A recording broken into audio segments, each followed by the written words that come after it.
que temos partilhado nestes domingos pela manhã, que aborda o tema História da Escrituração da Bíblia. Eu quero lembrar aos irmãos que os vídeos das duas primeiras palestras sobre essa temática estão disponíveis no nosso canal YouTube, e também os livros estão também à disposição dos irmãos ali na livraria da igreja. Quero lembrar os irmãos que esse tema é o tema que tem sido abordado no Seminário de Ciências Bíblicas, que é promovido pela Sociedade Bíblica do Brasil, em vários estados de nossa federação. E então, depois de tanto partilhar isso em tantas igrejas, eu falei, está na hora de partilhar em nossa igreja, na verdade. Então aqui estamos e hoje encerramos essa primeira parte, essa última parte dessa série de mensagens.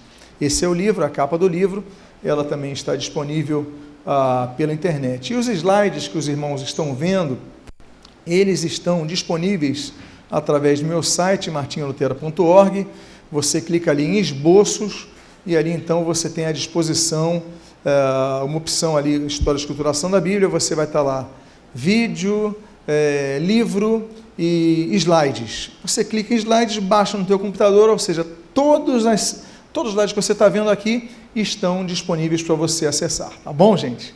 Então, eu quero dizer aos irmãos que nós temos falado a respeito da composição da Bíblia, porque a Bíblia não foi escrita num laptop, não foi escrita com um secretário à disposição para a pessoa editando, não.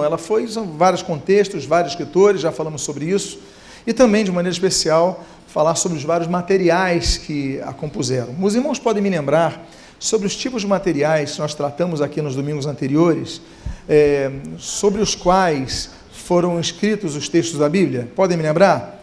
Tabletes de argila, ok. Que mais? Pedras. Que mais? Madeiras, metais, óstracos. Aí depois, mais recentemente, papiros, pergaminhos. Muito bom, vocês estão de parabéns. Vocês são excelentes. Agora, como esse material foi preservado? Porque nós temos um problema. O nosso problema é que não existem originais da Bíblia. Existem algumas Bíblias que, de maneira não integralmente honesta, eu não falo da Bíblia, eu falo dos editores da Bíblia, eles colocam assim, de acordo com os originais. Isso não é verdade. Ou de acordo com os textos originais, também não é verdade. Porque não existem originais da Bíblia. O que existem? O que existem são cópias muito antigas da Bíblia. Então, cada descoberta que vai sendo feita de um pedaço da Bíblia, de um manuscrito da Bíblia, isso é extremamente importante. Por quê? Porque vai corroborando os textos cujas traduções chegaram até nós. E diante disso, então, nós temos uma descoberta que é a maior descoberta arqueológica em termos da bibliologia e da história da Bíblia, do contexto da Bíblia, realizada até os dias de hoje. Nunca houve algo tão espetacular como o que aconteceu em 1947. E aí eu não vou dar um estudo sobre os manuscritos do Mar Morto. Por quê? Porque para falar só sobre os manuscritos do Mar Morto, eu demorarei aqui 2 horas. Nós já tivemos aqui em nossa igreja, como palestrante sobre esse assunto, ninguém menos do que o curador dos manuscritos do Mar Morto, né, o do Santuário do Livro, lá de Jerusalém, o Dr. Adolfo Reutemann. Então, ele lida com os manuscritos, ele que nos recebe lá em Israel, nos dá as aulas ali. Mas, enfim, então, o que eu vou falar aqui é algo en passant, que tem a ver com a preservação do material, a importância dessa descoberta. Então, não vou alongar-me nisso, senão não completaríamos esse assunto. Mas, em 1947, nas cercanias ali do Mar Morto, no deserto da Judéia, foram encontrados jarros com manuscritos. Foi um beduíno, um jovem beduíno, uma cabra fugiu. E essa cabra foge e ele entrou numa caverna. Ele falou, eu não vou entrar nessa caverna porque pode ter um outro animal aí que pode me ferir, está muito escuro, não estava com lâmpada. Aí o que ele pega? Ele pega uma pedra, e do lado de fora da caverna, ele joga lá dentro para ver se assustava a cabra, para ver se, batendo ali, a cabra dava algum sinal de vida e ele pudesse então buscar a sua cabra. Só que quando ele joga essa pedra, ele ouve um som de jarro se quebrando. Ele, opa, deve ter tesouro aqui dentro. Então ele esquece da cabra, volta para a sua aldeia, ele é medroso de entrar sozinho naquela caverna, ele fala, amigos, olha, aconteceu isso, eu acho que tem tesouro lá dentro, vamos lá. E quando eles chegam, eles têm uma grande decepção. Não tinha ouro, não tinha prata, o que tinham jarros com alguns rolos lá dentro. E aí, foram sendo vendidos esses rolos, até que chegaram em mãos de pessoas que entendiam a preciosidade daquele material e começaram a fazer escavações. Entre 1947 e 1956, foram descobertas nada menos que 930 manuscritos, documentos, em várias cavernas, em 11 cavernas, ali daquela comunidade na região de Qumran. Essa caverna que você está vendo a foto, é a caverna principal, que é a caverna número 4. Por que é a caverna principal? Porque é onde foram encontrados a maior parte dos documentos e dos registros da Bíblia, inclusive o rolo de Isaías. Então foi nessa caverna que é a mais importante. Quando vão sendo descobertos, e vocês viram, de 1947 a 1956, eu estou falando de um período de 9 anos. Por quê? Porque tem algumas partes que estão soterradas. Cair areia, cair a pedra. Então eles vão escavando com tempo, com cuidado. E temos que lembrar, nessa época, a Jordânia invadiu Israel, tivemos guerra de Israel e Jordânia, né? Hoje eles estão em paz, né? Mas nós tínhamos, então, era muito difícil a escavação, então, infelizmente, nem todos os materiais que nós tínhamos à disposição foram encontrados, porque muitos foram rasgados, muitos foram queimados, enfim, não foram bem cuidados. A maioria dos pergaminhos, a maioria dos materiais era composto de pergaminho. Vocês lembram que nós falamos dos pergaminhos do Egito? Os pergaminhos eram muito quebradiços, mas eles estavam num contexto, num ambiente, de uma certa climatização dentro de frascos que ajudaram a preservá-los.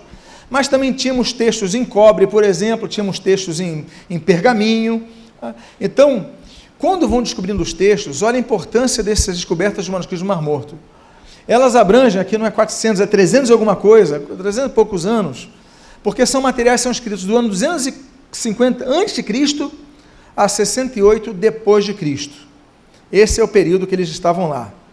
Esses materiais, quase 80%, estão escritos em hebraico, porque nós temos também o aramaico, né, 2 tipos de aramaico, o grego koiné, uma pequena parte, e o paleo-hebraico, que é um hebraico muito antigo e que também serviu para os filólogos, então, avançarem na compreensão daquele antigo idioma. Mas a maioria está em hebraico. Pois bem,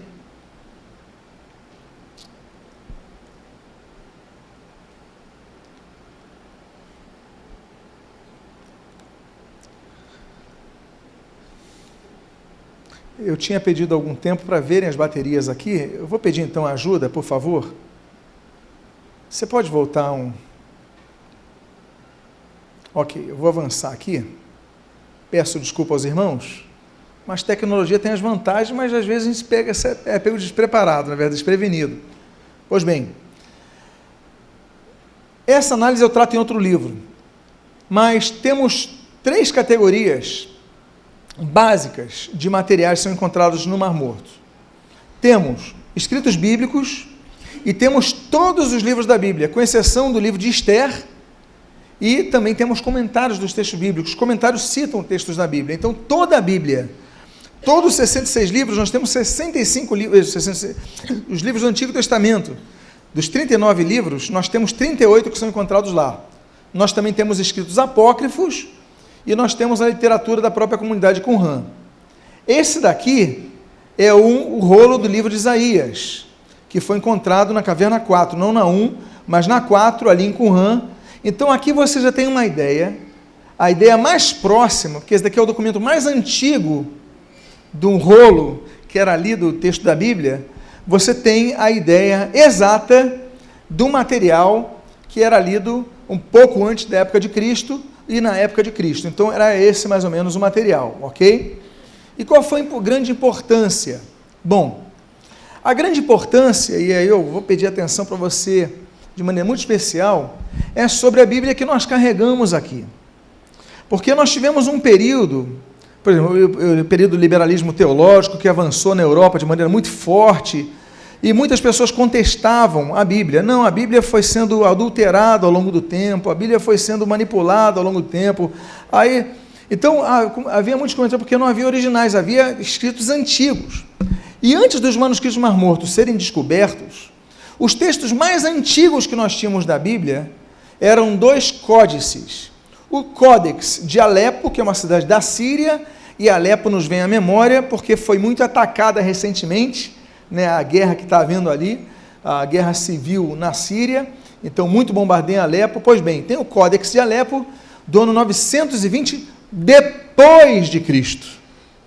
E temos o Códex de Leningrado, que está lá em Leningrado, em São Petersburgo, né, a cidade mudou o nome, de 1008 depois de Cristo. Então, as traduções da Bíblia, presta atenção que eu vou dizer agora, as traduções da Bíblia que nós tínhamos, nossos pais tinham, nossos avós tinham, até 1947, 1956, eram baseadas, eram corrigidas, eram analisadas com base nesses 2 escritos antigos. Agora, olha a importância do Mar Morto. Depois da descoberta, então, esses são os 2 códex, o Alepo e o Leningrado. Então, estou falando de 1000 anos depois. Mas depois que a descoberta dos manuscritos do Mar Morto, ela acontece, antes, a cópia mais antiga que nós tínhamos era de 1000 depois de Cristo. Depois dos manuscritos do Mar Morto, a gente começa a ter uma cópia de 250 anos antes de Cristo.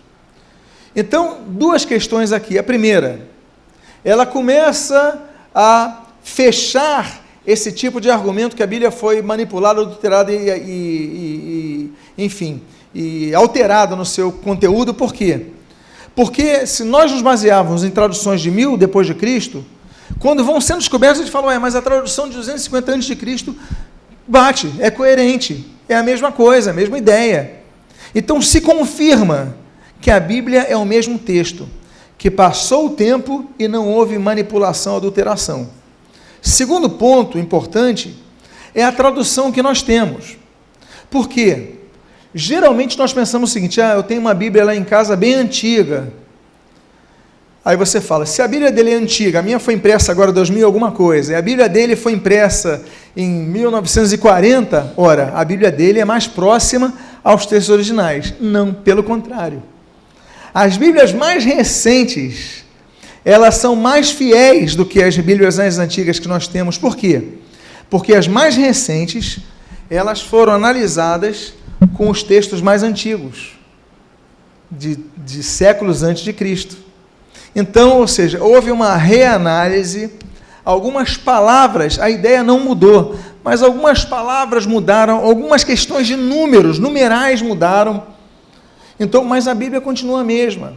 Então, as Bíblias mais recentes, volto a dizer, não são baseadas nos originais, são baseadas, sim, nos textos mais antigos encontrados.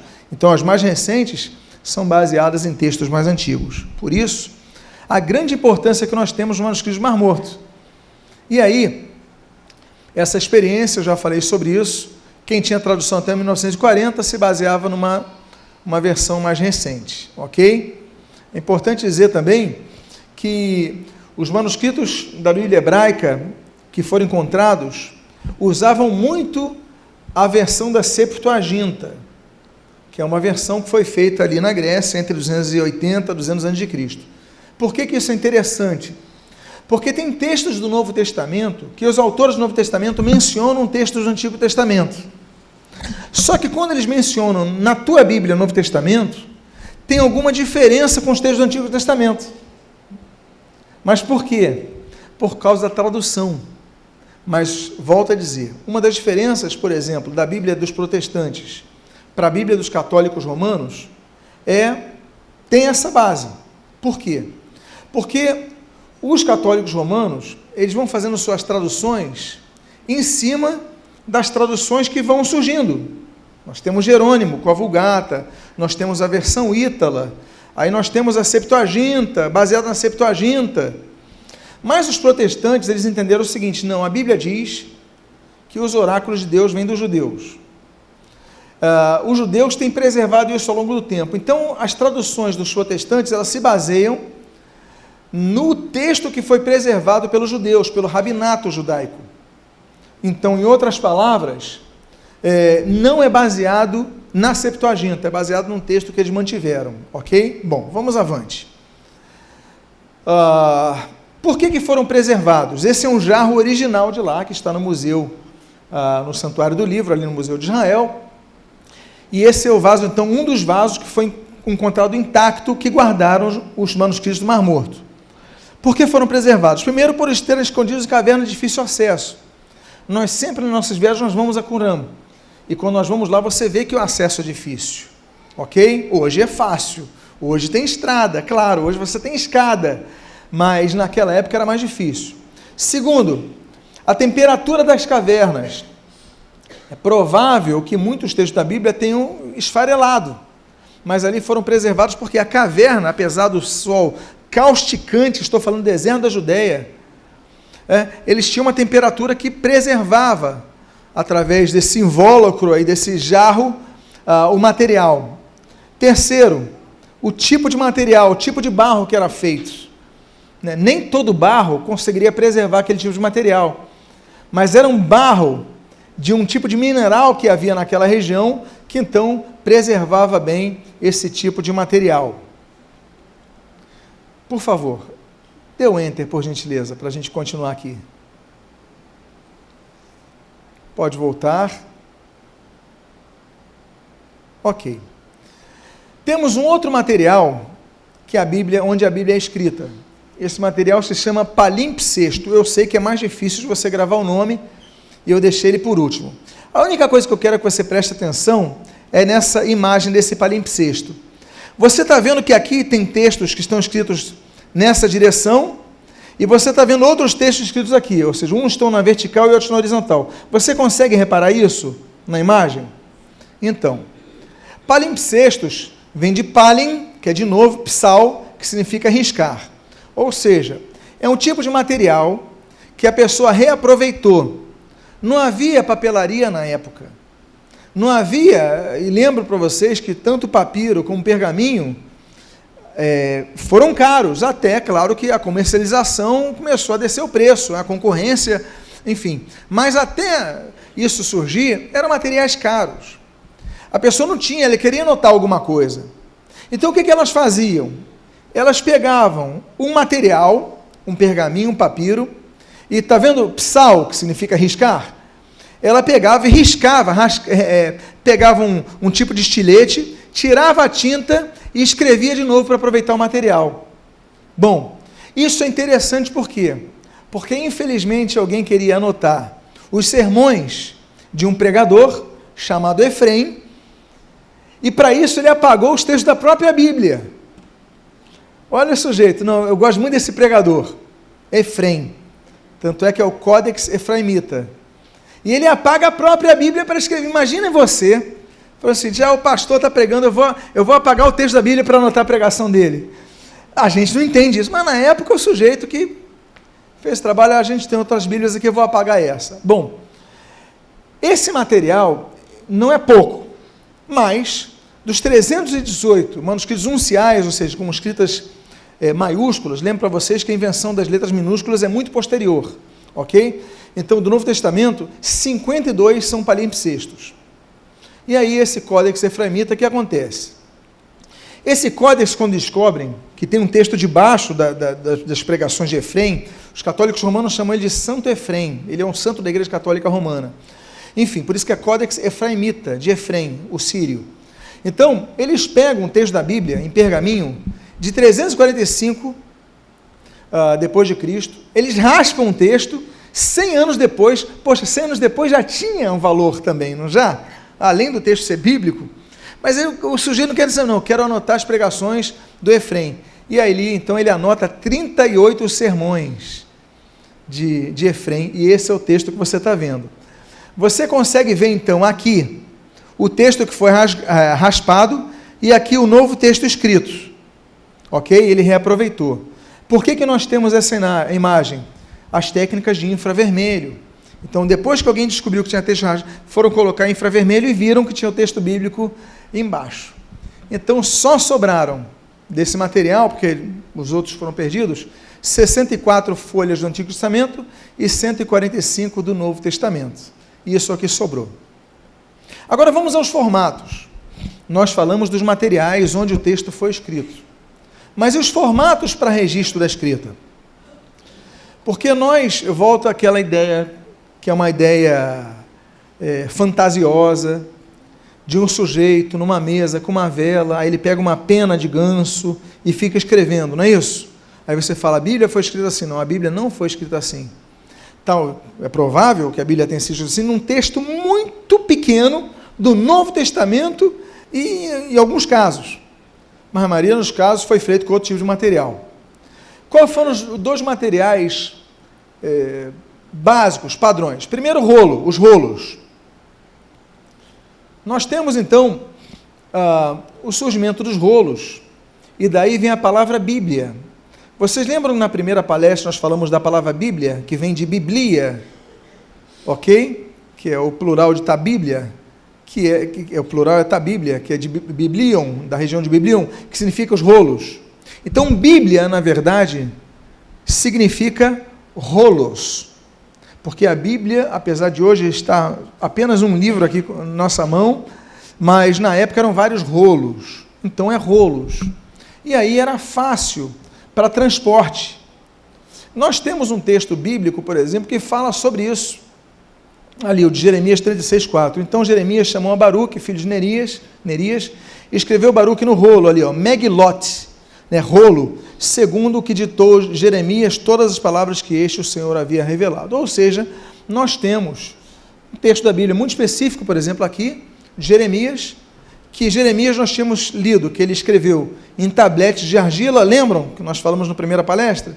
E hoje nós vemos aqui que outra parte do texto de Jeremias está no contexto também de escrituração em rolo. Ou seja, o livro de Jeremias adotou dois tipos de tecnologia diferentes. Nós temos também um Novo Testamento. E o texto de Hebreus, ele diz o seguinte, olha, então eu disse, eis aqui estou, no rolo do livro, Kefalide, cabeça biblio, cabeça do livro, do rolo, está escrito a meu respeito, para fazer, ó Deus, a tua vontade. Ou seja, no Novo Testamento, nós também temos escrituração do texto em rolos. Agora, como é que houve a definição do formato? Por quê? Era difícil. Uns carregavam os rolos desse tamanho, outros carregavam um rolo minúsculo, e você ia guardar na tua casa, na biblioteca, onde fosse, e você tinha rolos grandes, rolos pequenos, então, aí começou a se definir, a entender o seguinte, temos que ter um padrão. Hoje nós temos padrões de folha, A4, não é isso? Ofício, carta, não sei, mas temos alguns padrões. Na época, então, eles entenderam que tinham que fazer um padrão. E aí, então, os judeus, que entendiam que a Bíblia, o escrito sagrado, era um escrito sagrado, tinham que guardar e preservar muito bem, eles começaram a criar um padrão das escritas, em relação, inclusive, à questão de abertura do rolo. Se o rolo fosse muito grande, você tinha que carregar, por exemplo, Isaías, eu vou mostrar para vocês, mas Isaías, o rolo de Isaías tinha quase 7 metros, mais ou menos 7 metros.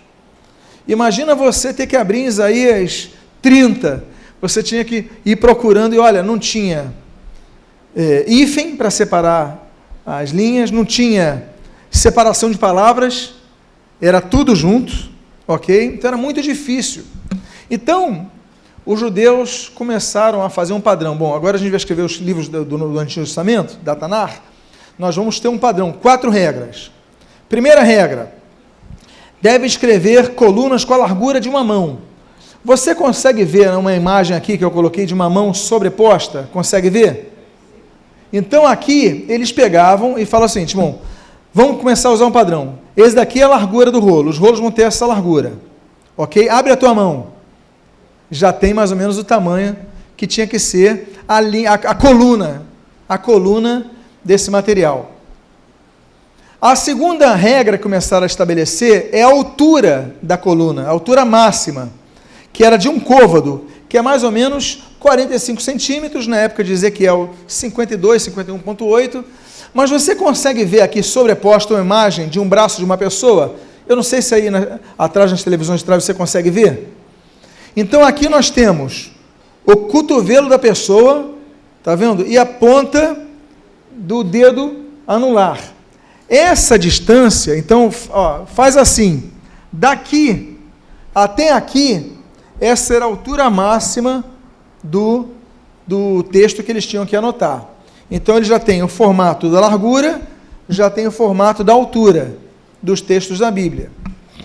No caso da Torá, eles tinham outra regra.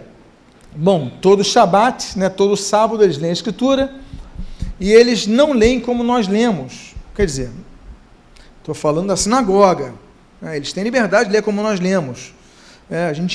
O pregador prega o que estiver sendo dirigido a pregar, do seu espírito, a gente sabe. Então ele pode ler um dia sobre Gênesis, outro dia ele pode ler sobre João, outro dia pode ler sobre Isaías, ele tem liberdade. Mas nas sinagogas se costuma ler um texto, se trabalha o texto, e no sábado seguinte você dá continuação de onde você parou, ok? É uma leitura então corrida. Então eles marcavam ali para ler no sábado seguinte e colocavam aqui então uma linha para que não saísse do lugar. E a quarta regra é que a cópia das Escrituras da Bíblia tinha que ser feita num local específico, separado de outros locais. Essa foto, e aos irmãos que não estiveram domingo passado aqui, eu lembro os irmãos que eu estou aqui com 40 quilos a mais, ok? Sou eu mesmo, tá bom, gente? Não é meu irmão, não é um parente, sou eu. Mas o que eu quero mostrar aqui é que aqui é a sala dos escribas. Então, você vê que aqui eles tinham já um tipo de pedra, eu sempre levo o pessoal ali nessa sala, que é onde eles faziam a anotação das Escrituras Sagradas. E aí nós temos, então, essa imagem. E aí, como eu falei para os irmãos, essa foto do rolo de Isaías, eu coloquei 3 partes dessa foto, ok? Que tem aproximadamente 7,5 metros, e que foi o texto que Jesus leu em Nazaré, depois do seu batismo, ali, Lucas 4. Indo para Nazaré, onde foi criado, entrou num sábado, na sinagoga, segundo o seu costume, e levantou-se para ler. Então lhe deram o livro do profeta Isaías, e abrindo o livro, achou o lugar onde estava escrito: o Espírito do Senhor está sobre mim. Ou seja, Jesus não escolheu o que ia ler. Não é como, volto a dizer, o pregador de hoje, eu vou ler esse texto aqui, não. Jesus abriu no texto que a palavra foi concluída na semana anterior. E olha só que coisa, Jesus exatamente abre um texto de Isaías 61, o Espírito está sobre mim, e libertação aos cativos, e cura aos enfermos, e vista aos cegos. Ou seja, o ministério de Jesus. Foi coincidência? Por favor, meus irmãos, por favor. Ele vai entrar no Shabat, na sinagoga, exatamente nesse texto. Por quê? Um texto altamente messiânico, porque Jesus é o Messias. Mais uma prova da divindade e do messianado do nosso Senhor e Salvador Jesus Cristo. Além dos rolos, nós temos os códices. Eu coloco códex porque é o termo latino que muitos livros usam também, é o códex, mas são códices. Você já está se identificando mais com códice, não já? Ele já não parece o quê? Os nossos livros, não é isso? Então, daí que vem os nossos livros. Códex vem de caudex, que em latim significa caule. Caule do quê? De uma planta, não é isso? Pode ser uma árvore, pode ser uma planta mais fina, ok? O importante é que seja do caule disso. Então, eles começaram a denominar códex. Por quê? Vocês lembram da crise que nós tivemos do papiro e o surgimento do pergaminho? As pessoas começam a inventar outras opções. E uma das opções é cortarem, assim como no papiro fizeram, que o papiro é exatamente isso, é o caule da planta chamada papiro. eles começam a fazer, vamos fazer com outras plantas? E começam a pegar outras plantas e começam a fazer a mesma coisa. Só que, com o surgimento do pergaminho, o pergaminho é melhor, o pergaminho é mais, enfim, as características são bem melhores para manutenção, para escrituração, para acervo, para transporte, para preservação, do que o papiro. Então, eles começam a pegar aquela ideia, bom, a gente recortou, em vez de nós fazermos as páginas do caule, vamos fazer apenas as capas do caule. E aí nós temos a capa do caule de madeira, ou de uma planta, ainda não é uma madeira, mas enfim, é uma planta crescente, preservação dos textos, porque as páginas não eram amassadas, e no caso papiro, rachadas, e podiam então ser empilhadas. Segundo, mais fácil localização do texto. É mais fácil você marcar e achar um texto aqui, do que você abrindo rolo, até chegar no texto, não é verdade? Então isso daí começou a popularizar, esses códex vão gerar os pergaminhos. E com o tempo eles começam a mudar a capa de caule para couro. E aí nós temos aí um exemplo antigo de um material em couro, e aí cai ainda mais o seu custo. A popularização é muito grande, essa foto é no Vaticano, também sempre leva os grupos ali. Enfim, então, o imperador Constantino, em 313, enfim, ele pede para o Eusébio de Cesareia, olha, eu quero 50 cópias do Novo Testamento, em formato de códice, e ele então faz 50 cópias, e uma dessas, alguns presumem, como Schitt, por exemplo, presumem que o Codex Vaticanus, por isso a foto do Vaticano, porque esse códex está lá no Vaticano, o Codex Vaticanus é uma dessas 50 cópias do Novo Testamento que é preservada até hoje, e essa é a foto do Codex Vaticanus. Você está vendo que já tem o formato de livro? Não parece um livro? Então, e esse é um códex muito antigo, você está vendo que eles têm 3 colunas, porque eles não seguem o padrão hebraico que eu dei para vocês, aquilo é dos copistas hebraicos, tá bom? Estou falando do Ocidente, então já é outro padrão. Infelizmente, alguém teve a ideia de colocar um carimbo aqui, não sei quem, mas enfim, já vou carimbar para dizer que é nosso. Uma pena, tinha outra forma que eu acho que podiam preservar isso, mas, e aí nós temos vários padrões dos códex, e aí vamos para os instrumentos. A Bíblia não foi escrita com caneta Montblanc, não foi escrita com caneta Bic, e não foi escrita com o lápis HB2, os desenhistas que digam amém. Então, enfim, mas como é que eram os materiais? Primeiro material que nós temos é um material de escrita muito antigo, que são os estiletes. Esse material é muito comum na documentação das escriturações iniciais, como a argila, como a madeira, mais para esses dois. Mas qual é o problema desse material? É que é quebradiço, apesar da pedra ser dura, mas quanto mais você afia, ela fica mais estreita, não é isso? Mas então, às vezes, você está trabalhando na madeira, está trabalhando ali, material, se não for argila, então ele quebra com a sua ponta. Então começa a surgir a tecnologia de um estilete com ponta duradoura, e nós começamos a perceber o uso de diamantes, ok? Em alguns estiletes antigos. E é interessante notar, assim como o ferro, então é interessante notar que a Bíblia fala desse tipo de material em Jeremias, dos 2 tipos de estiletes. Olha o que a Bíblia diz aqui. O pecado de Judá está escrito num ponteiro de ferro, Barzel, com diamante, chamir, pontiagudo, gravado na tábua do seu coração. Então aqui, na verdade, não está falando do texto que foi escrito literalmente, está falando tábua do coração. Então está falando enfim, é uma expressão que não denota o registro exato, mas o que nos importa é que essa tecnologia era conhecida na época. Olha, o pecado está escrito com ponteiro de ferro e com diamante pontiagudo. O que ele quer dizer? Que é muito clara a escrita, não quebrou o de pedra, o material de pedra, não, ele é de ferro, ele é de diamante, não quebra assim com facilidade. Então está bem registrado isso, e nós temos então um material que provavelmente foi usado na época, provavelmente mesmo, na época de Jeremias e dos demais profetas.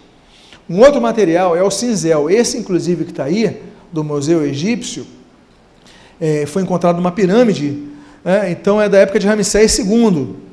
Então, não sei se é no 19ª dinastia, mas enfim, era usado. E no texto de Jó, que é o texto mais antigo da Bíblia que nós temos, é citado também o ferro e o chumbo, o oferete aqui, barzel, que eu falei para vocês, quem me dera fossem gravadas em livro, que com pena de ferro, barzel, e com chumbo, oferetes, para sempre fossem esculpidas na rocha. Ou seja, então, os textos da Bíblia, aquela ideia do sujeito sentado com uma pena de ganso, escrito, aquilo dali é muito recente.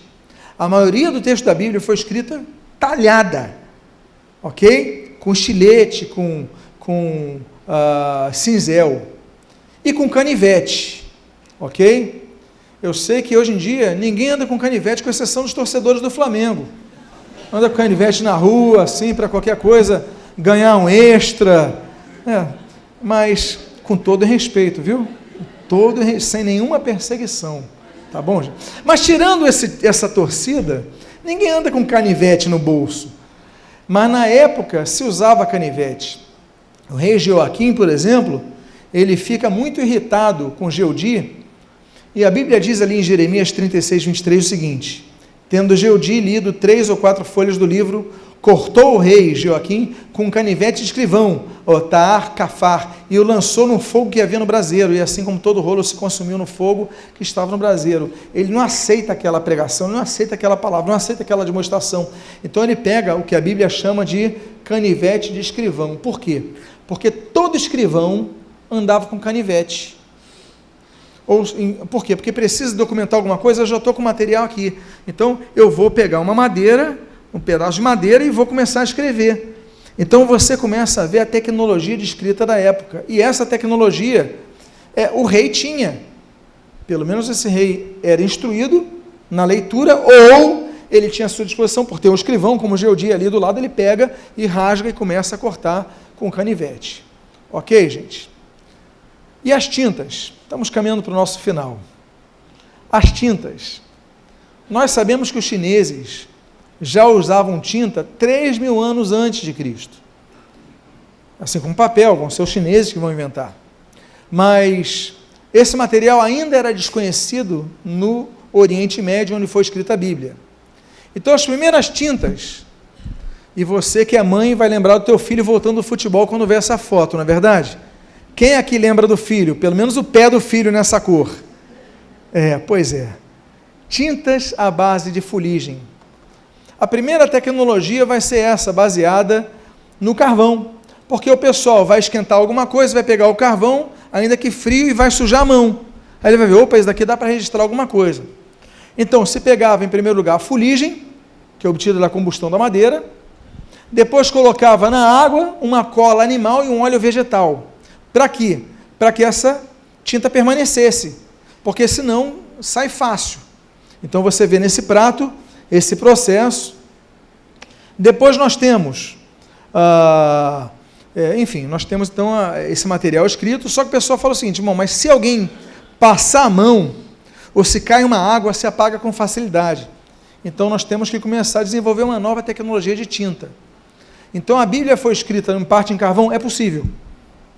A Bíblia foi escrita em parte em tintas de plantas e animais?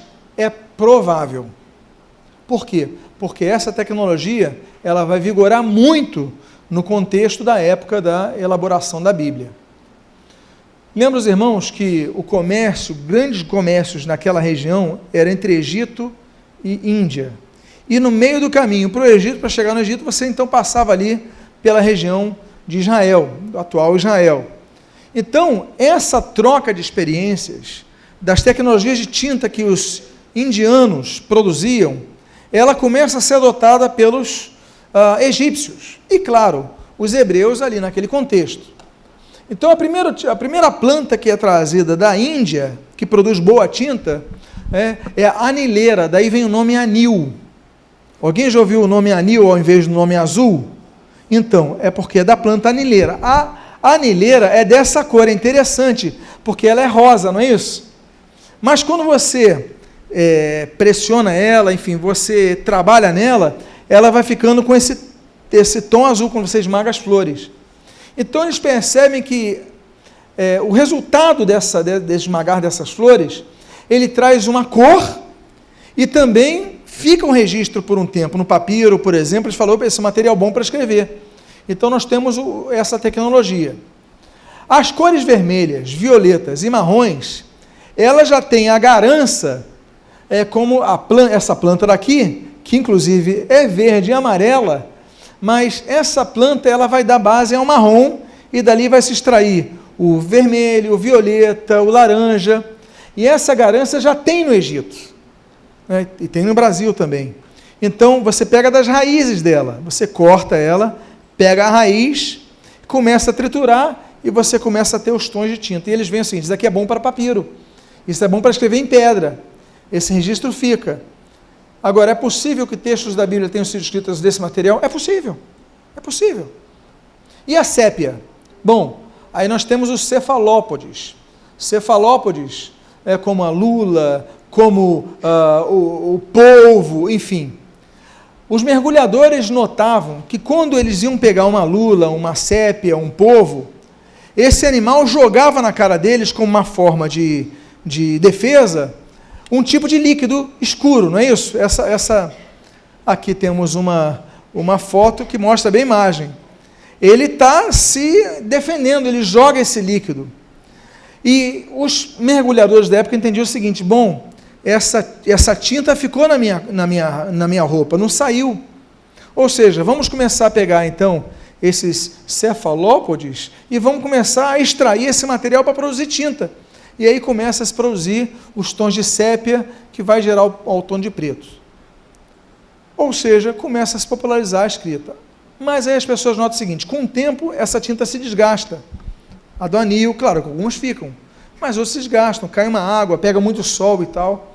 E aí começa a se desenvolver então tinta à base de mineral. E aí as pessoas começam a ver o seguinte, o ferro, por exemplo, são chamadas as tintas ferrogálicas. Você está vendo aqui o ferro embaixo? Isso daqui é um minério de ferro. Você está vendo essa foto em cima?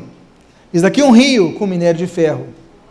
Apesar de ter água aqui, essa água é altamente tóxica e contaminada. E aí nos lembramos naturalmente dessa tragédia que abala o Brasil, que temos uma lama altamente contaminada e tóxica.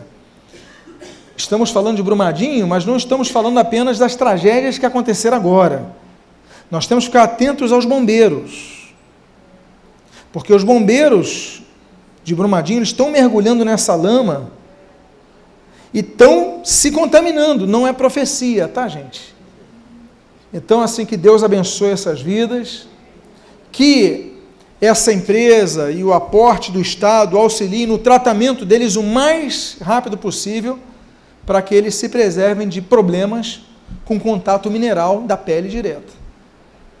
Pois bem, então aqui nós temos, e as pessoas vão notando o seguinte, dá para produzir material, e aí começam então, através de materiais, usarem corantes, e nós temos as tintas à base de ferro. E por fim, os apoios. Só na Idade Média é que surgem os cálamos, as penas de ganso, as penas de pato, aquelas penas bonitas. A Bíblia não foi escrita na Idade Média. Ou seja, volta aquela imagem do sujeito escrevendo. Aquilo ali dá uma noção de período muito restrito das cópias da Bíblia, mas não os textos originais, porque não havia essas penas naquela época. Como é que elas foram escritas? Variava.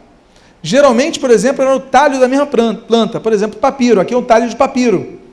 A pessoa botava a tinta e ia escrevendo. E aí tinha vários tamanhos, aí você não tinha papiro, mas você tinha bambu. Aí nós temos bambu aqui, ó.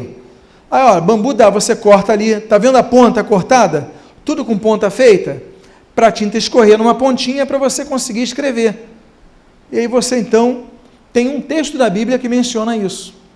Ou seja, você vê que a primeira carta de João, a terceira carta de João, foi escrita nesse material. Olha o que ele diz. 3 João, versículo 13. Muitas coisas tinha que te escrever. Todavia, não quis fazê-lo com tinta, olha aqui, o mélanos, e pena, ou cálamo. Só que temos um problema de tradução, volto a dizer. Muitos dos textos que nós temos da Bíblia, eles são traduzidos de uma forma para que nós possamos compreender. O nome disso não é apenas uma exegese, não, o nome disso é hermenêutica. É uma tradução feita com o objetivo de interpretação, facilitar a interpretação. O texto não diz que ele escreveu com pena, porque aí eu volto a dizer, não existia pena nessa época para a escrituração. Mas o texto diz cálamo. Cálamo é exatamente esse talho de bambu, de papiro, de algum material, ou seja, o texto da Bíblia no escrito grego nos aponta para isso, que a Bíblia foi escrita com esse material. E eu concluo essa série de mensagens, dizendo que a Bíblia é a palavra viva do Deus vivo.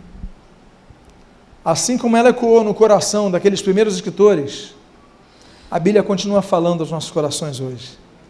A Bíblia é um livro que transforma, a Bíblia é um livro que muda vidas. Séculos se passaram, meus amados irmãos. Mas quem lê a Bíblia com o coração aberto, continua sendo tocado por Deus e transformado em todas as suas áreas, área espiritual, área moral, área social, porque a Bíblia é um livro libertador. E eu encerro com o Senhor Jesus falando em Mateus, no capítulo escatológico de Mateus 24, versículo 35, dizendo o seguinte, olha, passarão o céu e a terra, mas as minhas palavras não passarão. A sua mensagem, ela foi preservada mesmo tendo sido redigida em materiais tão frágeis, não é verdade? Ficamos impressionados esses domingos, ao longo de séculos, vidas frágeis, mas o que aprove a Deus que chegasse até nós, chegou. E nós podemos ecoar o que diz o salmista no Salmo 119, 105, lâmpada para os meus pés, e a tua palavra, e luz para o meu caminho. Que Deus abençoe sua vida, que você possa amar a Bíblia, ler a Bíblia, estudar a Bíblia, meditar na Bíblia, praticar a Bíblia, pregar a Bíblia a cada dia. E que Deus te abençoe rica e abundantemente em nome de Jesus. Vamos ficar de pé, vamos louvar ao Senhor Jesus. Glória a Deus, nós vamos fazer uma oração, mas quero lembrar que esses slides, assim como os livros estão ali à disposição, os slides estão no meu site, e você tem tudo isso à disposição. Quero agradecer a sua compreensão, dediquei 3 domingos a isso, eu sei que geralmente eu prego, mas eventualmente é bom dar um estudo assim, dar uma palestra, porque eu creio que a função do pastor é alimentar as ovelhas. E olha, nos alimentamos pela palavra, mas por que não conhecermos mais da própria palavra de Deus? Que Deus abençoe sua vida. Esse material já está sendo disponibilizado na internet, tanto em vídeo como em áudio, e sempre que você desejar, você pode voltar a acessá-lo. Nós vamos fazer uma oração final. Eu vou chamar aqui o missionário Carlos Eduardo, então, que após a oração final vai impetrar a bênção apostólica. Vamos orar então. Pai amado, nós lemos a tua santa e preciosa palavra e pedimos, Deus, que a cada dia nós amemos mais a tua palavra, vivamos mais a tua palavra, meditemos mais na tua palavra. Obrigado, Senhor, porque quantas pessoas ao longo dos séculos se sacrificaram para que essa palavra chegasse até nós. Muito obrigado, Senhor, por esse privilégio, por esse amor, porque isso é gesto de amor. E abençoa a nossa vida, para que nós continuemos sendo uma geração de pessoas chamadas